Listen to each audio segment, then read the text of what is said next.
بیا یو تړلی قانون الله تعالی جوړ کړ.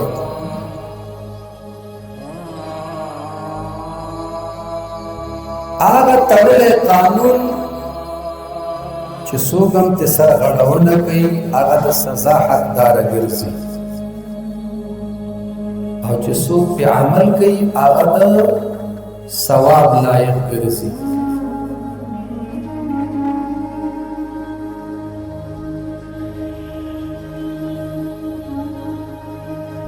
که چا پرې عمل وکړ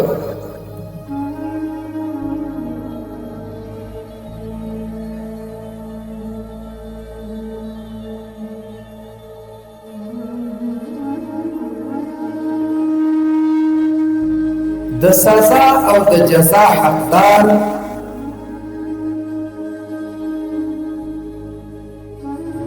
هغه څوک کېدلی شي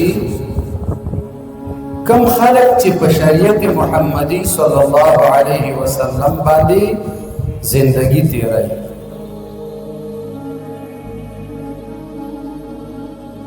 په دې کې د شریعت مطهره سباز احکام ډېر سخت راغلي دي.